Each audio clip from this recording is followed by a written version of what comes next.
Hello everyone, this is Ty Slatter and welcome to a very special edition of Real Talk with Ty, where I'm doing an exclusive interview with the lovely Mooda XO. Thank you. So first and foremost, who's Mooda XO? Mooda XO is a woman from Chicago, West Side to be specific. I play the cello and I sing as well. So, how long has Mooda XO been playing the cello? Mooda XO has been a musician since I was 8. I started playing the cello when I was 12. And then technically I've been singing my whole life, but I was really nervous at first, so I just didn't do it. I thought everybody got that story. Yeah, I used to just sing in the shower. I was a shower singer, but eventually I, gained some confidence, start, taking over the big stage. So yeah, I've been a musician for how many years? Like 14, somewhere around there. Okay. So over half your life. Yeah, I know. Like I said, I've been playing the cello since I was 12, and that's 13 years right there. So I'll probably just add on a few more. Those of us that know you play the cello, but I know there's different types of cellos. So can you break down what type of cello you play? So yeah, I play an acoustic cello. Technically, there are electric cellos, but people usually do that when they are performing maybe like rock music, pop music, and they kind of want to like change the sound of the instrument because you get connected to like an amp and make it louder. I actually used to have an electric cello, but I broke it. I dropped it. Would you compare like the electric cello versus the acoustic cello, kind of like the acoustic guitar, electric guitar? Is it similar in any way? Kind of similar, but like I feel like the cello, the acoustic cello is like a default. Usually you play. So usually if people do have more than one, they'll start off with an acoustic and then they'll get a electric. Do you have a favorite between the two, or do you just rather just stick to the acoustic? What's your favorite? I really like the acoustic because of course like it has a natural sound and it really like, blares out. As far as like electric cello, like I said, you can kind of change the sound, like add reverb, stuff like that. It doesn't actually make any sound, like a lot of sounds, so you can kind of like practice to yourself and people won't really hear you when you play the electric, but kind of when you play, I mean, I could make myself be quiet, but like everybody's gonna hear it. It's kind of like, yeah, different. When it comes to being an artist, every artist has what we like to call musical influences. So who influenced Mooda? So Beyonce influenced me. I hate to be standard, but I just feel like Beyonce, one, she looks amazing. Her outfits are amazing. Hair is amazing, but also her skills are amazing. Like she sounds great all the time. The mic is definitely on. I would say Nicki Minaj just because like she likes pink just like me, and I like how she just expresses herself. Being a woman dominated by like a man dominated industry, I feel like she holds herself well and she competes with everybody else. Also, I would say Alicia Keys because she's very soulful. I love Alicia Keys, and she also, like plays the piano. So I actually started off on piano because I really liked Alicia Keys and I wanted to be like her, but I wound up quitting. And then I joined orchestra and I started playing the cello. Now, I didn't know that about you.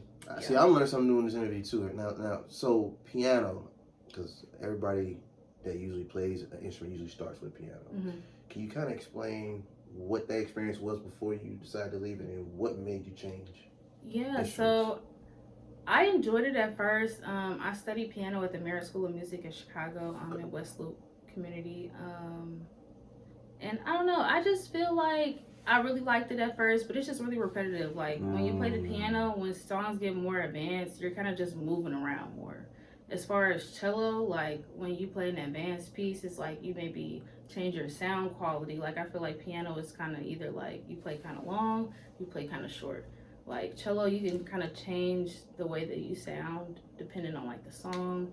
And so I really like how the cello is just more complex.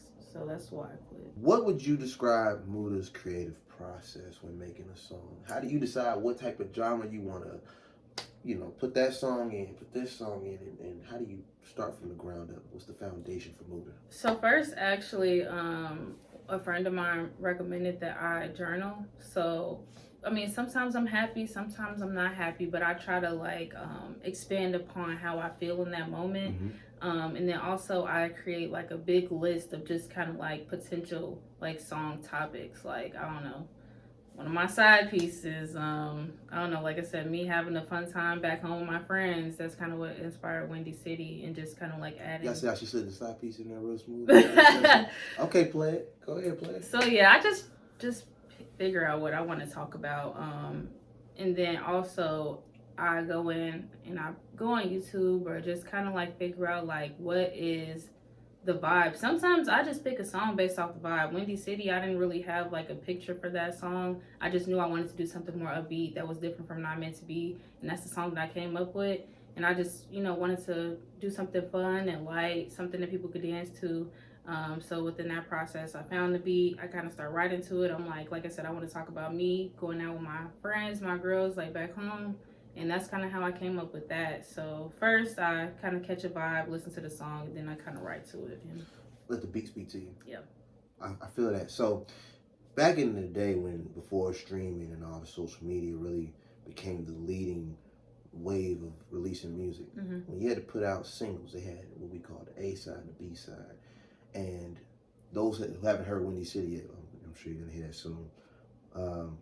Not Meant to Be in Windy City gives me that A side, B side. It gives, you would agree with that, right? Like the diversity of the different type of songs. When it comes to making projects, because we are breaking down your process, whether it be an EP or LP, based on how you feel and the topics that you break down, how many of those Not Meant to Be type of songs would you put on a record versus a Windy City, and how would you decide how to divvy that up and synchronize that? Yeah, I feel like maybe my project would be mostly R&B. If I was to do, I guess, like an EP, I think EP's up to like 5 or 6 songs. Correct. Then maybe I would do like 4 that are R&B, maybe like 2 like upbeat songs. What is the one fun fact that you want the world to know about Mooda XO? I kind of already spoiled it, but I'm from Chicago. If y'all don't know, I feel like it says a lot about my personality. I'm very outgoing. We like to turn up. I like to have fun, and we just, express ourselves, and we don't really, care. It's like very be yourself and don't be, apologetic about it. Now, I haven't seen that side. I see the reserve. You just be super chill. I know a lot of guys from Chicago, the Garyville area, super chill. But I guess you have the other side that you hit that switch. Yeah, like I said, if there's some house music on, it's some, juke music or something, like some, I'm turn up. With that being said, let's break down just a little bit more into detail the things that they may not know about being a singer and a cellist.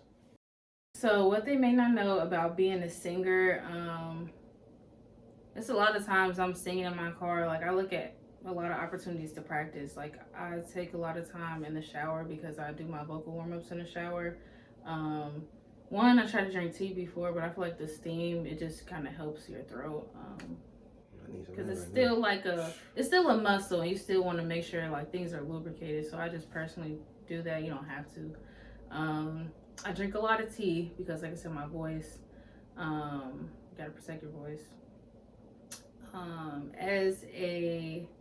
Something else as a singer, when I'm at the gym, I try to sing my songs out loud because, like, sometimes I walk around and stuff. You kind of have to be in shape to just be able to, like, walk around and sing and, kind of dance and stuff. I want to start incorporating, like, more dance into my performance and stuff like that. Okay. What people may not know as a cellist, I don't have on any nails because you're not allowed to have your nails past your fingertips. So I was never one of the nail girlies for real because I was dedicated to my instrument. Gotta love it. What's something else? I try to practice at least once a day. And it's not just cello or just vocals. Like I need to practice both at least once a day. So I practice a lot. You kind of mentioned something that I didn't know you were doing yet, but being that Beyonce is one of your biggest influences, it doesn't surprise me. Dancing and singing. Can you break down some of the maybe steps, choreography maybe that you've been probably developing or that you've been studying? And who do you study dance-wise that, influence you to want to add that to your show? Yeah, like I said, look at Beyonce. I'm not trying to be exactly like Beyonce because she really be dancing. Like, I don't feel like I'm that much of a dancer. Like, I can do a little choreo, but like, I can't do a whole like choreographed routine for a long time. Like, Okay. that's some, I give it to her. Victoria Monet, I feel like is really good I love at her. That dancing Jaguar and is nice. her stage presence. And yeah, Jaguar too just came out. Yeah, She's on tour right now. Lolita Leopard, she is like a electronic music kind of like house music genre girl. She also does like voguing and stuff, and so I really like her performances just because like she's really into it. Like when she's in her mode, like she turns into a different person. Like I really like them because they really make it their own. Being an artist, speaking from an artist experience, it comes with a process leading up to performances, leading up to sessions, and then you being a singer. Can you explain to them what is Mooda's self-care? Like if you had a little checklist you do every time, what's that process like? So I start by taking my time when I'm getting ready. Like, I mean, girls kind of take a long time to get ready, but I feel like because I'm an event coordinator and also being a musician, I kind of have to be flexible and fluid at times. And so when I have time to myself, I try not to be so flexible and so fluid because like that gets kind of draining and exhausting. So like I said, I just take my time, taking a long shower, make my bed, just kind of, ease into my day instead of doing the ripping and running like I usually do. Are you good with that? Because like I know how hard it is to, if you have a busy schedule, you used to have a busy schedule, how hard it is to slow down. Like how good are you at that? If you were to rate yourself on 1 to 10, 1 being not so good, 10 being like I got it mastered, where would you? I would maybe give it a 7. I feel like I can do better, but I kind of lack at times. In case y'all don't know, she's saying that she knows how to slow down time. Something that a lot of us struggle with when we have a full day worth of work. You actually take time to like give yourself that time to really lock in before you just go out there and hit the ground running. Right. It's big. What else you got for me? Something else that I do, I like to take baths because I just have a lot of built up, I feel like, energy in my body and just kind of built up stress as well.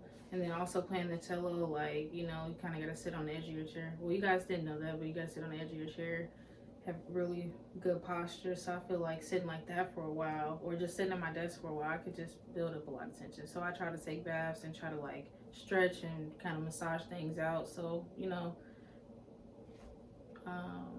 I also do a lot of skincare. I just kind of got some new stuff for my skincare. I feel like, it's looking good. But, yeah, I do like masks and stuff like that. If you were to make a top 5 of your favorite artists that you want to, either you already feel like you're approaching that level or you want to excel above that level, top 5 R&B artists. Dang, that's a loaded question. I wouldn't say I think that I'm at their level, but top 5 artists. I want to see your level of confidence in the moment.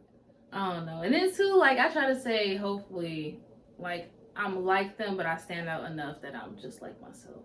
So hey, she said it. Hey, she said, look, they're good. Some of them are great, but I'm right there. I got my own shine. I like that. Go ahead. Yeah, so I would like to say probably Brent Fayez, Summer Walker, Ari Lennox. Did I say SZA already? Nope. SZA.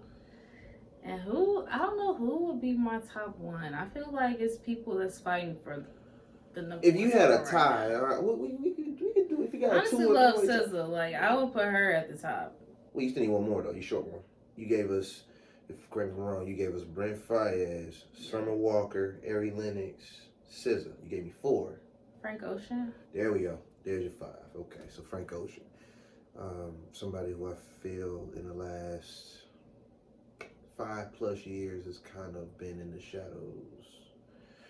Those that are fans of him from like 2011 on, and, they know him and they're like, yo, he's nice. Or they look at the songwriting credits, he's there, right? Yeah. But in the last, I say 3 to 5 years, he doesn't really get to shine like that. Yeah, I would agree. He doesn't. Now the other ones, You mentioned a lot of the modern ones, and I'm surprised you didn't mention Victoria Monet in there. I thought she would have been. Well, yeah, you know, I thought that would have been. Now, I'm not knocking the list though. Brent Fire is obviously on fire. Summer Walker, no explanation, no, none needed for that. You know, SZA and Ari Lennox. I love Ari Lennox. She's beautiful. That's beautiful. Both of them are beautiful, really. Yeah. I mean, all of them are, but still, everybody you mentioned in the last 3 to 5 years has made their mark on the genre. Yeah, I agree. Yeah, I like that. Now, if you have a list of songs that you just gotta listen to, can't go without it, give me a top 5 R&B songs you just gotta play. So top 5 R&B songs for the moment, I would say are "Been Away" by Brent Fayez, "Potential" by Summer Walker. What else did I put on that list? "Been Away." Did I say "Been Away" by Brent Fayez? Okay. You said "Been Away," "Potential." "Been Away," "Potential." Snooze. "Dead Man Walking" by Brent Fayez. Dead Man Walking. I'm missing one, and then "Snooze" was my number 1 song by SZA. I would say maybe "Shirt" by SZA to give me a 5th song. What was that 5th song? Say it one time. "Snooze." No, "Shirt" by SZA. SZA. "Shirt" by SZA. All right, so SZA got on there twice. Okay. All right. Now, ladies and gentlemen, we've reached my favorite part of the interview where I get to ask the lovely Mooda XO, what's next for Mooda? Shows, projects, EP, LP. Where can they find you? So, I'm working on a new single called "Windy City," which we kind of previously talked about. Windy City is a more upbeat kind of pop / house kind of music song. Like I said, different from Not Meant to Be. I just wanted to switch it up, give y'all something to dance to. My next show is going to be in November, actually at a nursing home, which is different from my typical like location venue, but I love honestly working with like the senior citizens in the geriatric community. I feel like people don't be vibing with them, and they got a lot to say, and their vibe. I'm learning something new here every day, Probably in longer term, I'm kind of just in the early stages of making a probably EP. I haven't really talked about that yet, but I'm still trying to do some of the foundational things, like find out the beats and just kind of figure out like the direction of where I want to take the project. I have faith in that. You're gonna find it. I'm also probably gonna do one of those like hanging mic videos pretty soon, because I've been seeing that it's been trendy, and I think I want to tap into some stuff like that. Oh, she's ready to lay it down. All right, so we have no official project yet. Yeah. But we're in the early stages. Okay. Well, with that being said, Mooda, I want to thank you for taking time out of your super busy schedule to do this interview with me. I want you to let the world know where they can find Mooda XO and where can they find Not Meant to Be. Of course. So you guys can find me on Spotify, Instagram, Apple Music, all of that. It's going to be Mooda XO is the handle. Mooda XO is the name on the streaming platforms, music streaming platforms as well. And yeah, like I said, I'm on everything. Not Meant to Be is on everything. iTunes, Spotify, Apple Music, you name it. YouTube, you got it.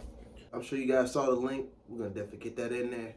Thank you for tuning in to Real Talk with Ty with the lovely Mooda XO. You can follow me at Ty Slatter. Ty Slatter, like, comment, subscribe on the YouTube channel. And we're going to have our links on here as well. This is Ty Slatter, Mooda XO. Until next time, take care.